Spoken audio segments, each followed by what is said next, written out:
안녕하세요. 새로운 꿈의 교회를 섬기고 있는 김지용 전도사입니다.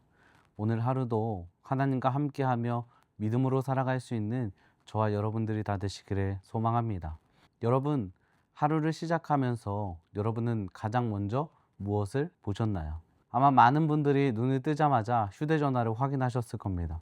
몇 시인지 시간을 확인하고 카카오톡 메시지를 확인하고 날씨를 확인했을 겁니다. 그런데 사실 사람들은 아침에 무엇을 보느냐에 따라 하루의 마음이 달라지는 것 같습니다. 좋지 않은 뉴스를 보면 하루 종일 마음이 무겁습니다. 누군가의 부정적인 말을 들으면 그 말이 하루 종일 머릿속을 떠나지 않습니다.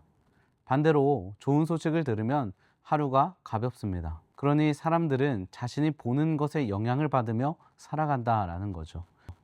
그런 의미에서 여러분, 오늘 하루 무엇을 보면서 시작하셨나요?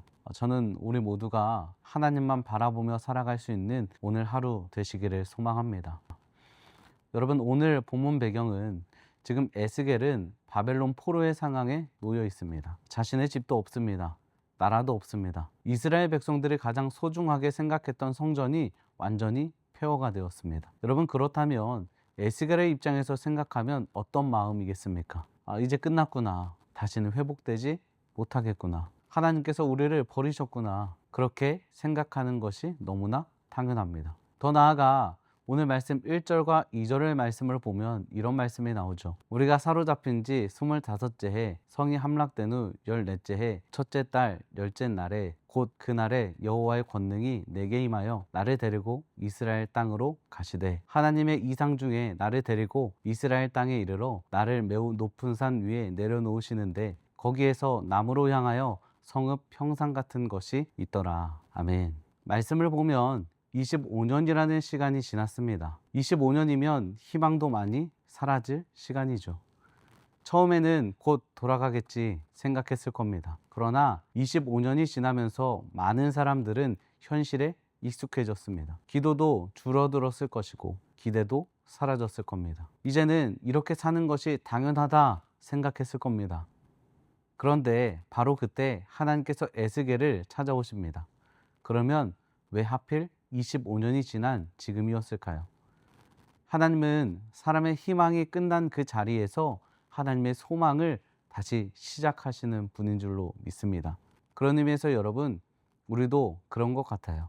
어떤 기도는 오래 했습니다. 어떤 문제는 오래되었죠. 어떤 상처는 시간이 많이 흘렀습니다. 처음에는 하나님께서 금방 응답하실 줄 알았습니다. 그런데 시간이 지나면서 안 되나 보다, 포기해야 하나 보다, 그렇게 생각할 때가 있습니다. 그런데 오늘 하나님께서는 말씀하신다라는 거죠. 아직 끝난 것이 아니다. 저는 우리 모두가 다시 회복시키실 하나님만 바라보며 살아갈 수 있는 오늘 하루가 되시기를 소망합니다. 오늘 말씀 2절 말씀에서는 이렇게 이야기하죠. 하나님의 이상 중에. 여기서 이상이라는 말은 단순한 꿈이 아닙니다. 하나님께서 보여주시는 환상입니다. 에스겔은 현실을 본 것이 아닙니다. 하나님께서 보여주시는 현실을 보았습니다. 사람들은 끝을 보았지만 하나님은 시작을 보셨습니다. 그래서 저는 우리의 믿음이 필요하다고 생각합니다. 믿음은 현실을 부정하는 것이 아니라고 생각해요. 믿음은 현실보다 하나님을 더 크게 보는 것이 믿음이라고 생각합니다. 현실은 분명 어려울 수 있습니다. 그러나 그것보다 더 큰 계획을 가지고 계신 하나님을 믿는 것이 믿음입니다.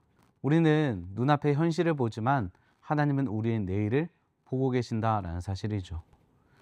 어쩌면 기도의 응답이 더디게 느껴질 때도 있습니다. 그런데 하나님은 그것보다 더 큰 계획을 가지고 계신다는 사실입니다. 그래서 하나님은 폐허가 된 예루살렘을 먼저 보여주시지 않습니다. 오히려 회복된 성전을 보여주시죠. 하나님은 우리의 과거보다 미래를 말씀하시는 분이시기 때문입니다.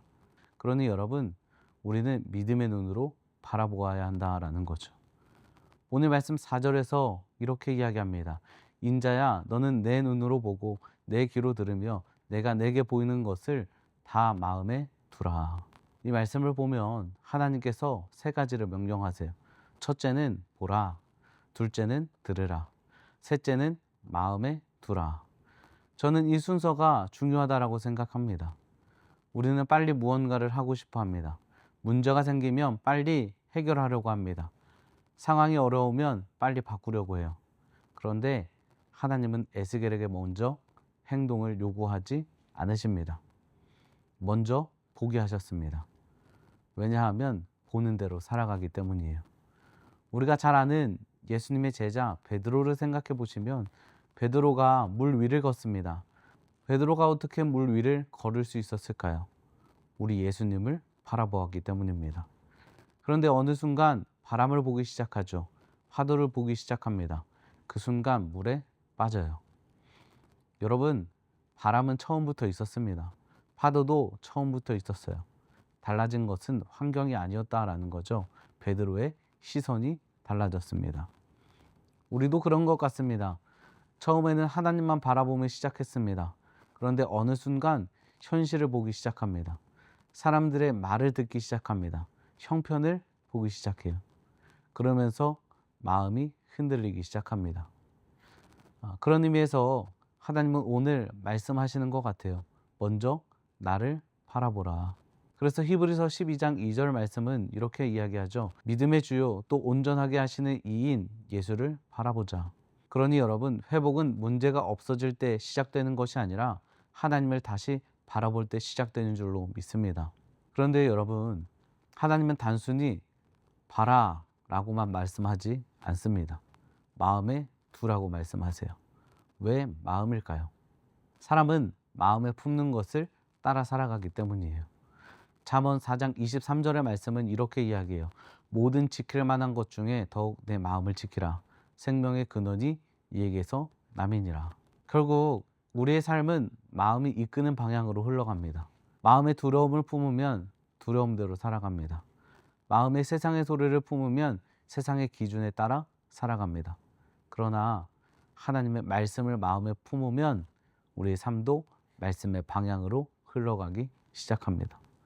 그래서 하나님은 에스겔에게 먼저 회복된 성전을 보여주시고 그 말씀을 마음에 두라고 하셨습니다. 왜냐하면 하나님께서 먼저 우리의 마음을 회복시키셔야 우리의 삶도 회복될 수 있기 때문입니다. 사실 환경은 아직 변하지 않았습니다. 바벨론 포로 생활도 그대로였어요. 예루살렘도 여전히 무너져 있어요. 그러나 하나님은 에스겔의 마음속에 먼저 회복의 그림을 심어주셨습니다. 저는 이것이 하나님께서 일하시는 방법이라고 생각해요. 하나님은 먼저 우리의 마음을 바꾸시고 그 마음을 통해 우리의 삶을 바꾸어 가시는 분인 줄로 믿습니다.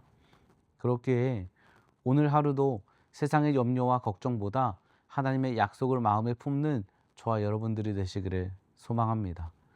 말씀을 맺겠습니다. 사랑하는 여러분, 오늘 하루 무엇을 바라보며 시작하셨습니까? 현실입니까? 문제입니까? 어떤 염려입니까? 아니면 우리 하나님이 보여주시는 소망입니까? 에스겔은 폐허를 보지 않았습니다. 하나님께서 보여주시는 회복을 보았습니다. 그리고 하나님은 말씀하셨죠. 보라, 들으라, 마음에 두라. 오늘도 하나님은 우리에게 동일하게 말씀하십니다. 현실만 바라보지 말고 나를 바라보라. 사람의 말보다 내 음성을 들어라. 그리고 내 약속을 내 마음에 품어라. 저는 오늘 하루 우리의 시선이 문제보다 하나님을 향하기를 소망합니다. 우리의 귀가 세상의 소리보다 하나님의 말씀에 귀 기울이기를 소망합니다. 그리고 우리의 마음에 하나님의 약속을 품고 살아가는 복된 하루가 되기를 소망합니다. 기도하겠습니다. 사랑이 많으신 하나님, 오늘도 아침 말씀으로 우리를 찾아와 주심에 감사합니다.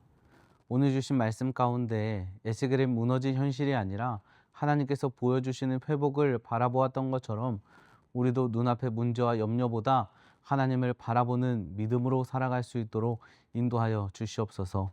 때로는 기도의 응답이 더디게 느껴지고 오랜 시간 해결되지 않는 문제 앞에서 낙심할 때가 있지만, 그러나 사람의 희망이 끝난 그 자리에서도 하나님의 소망은 시작된다라는 사실을 잊지 않게 하여 주시옵소서. 특별히 우리의 시선을 붙들어 주시고 세상의 소리보다 하나님의 음성을 듣게 하시며 두려움보다 하나님의 약속을 마음에 품게 하여 주시옵소서. 감사드리며 예수님의 이름으로 기도합니다. 아멘.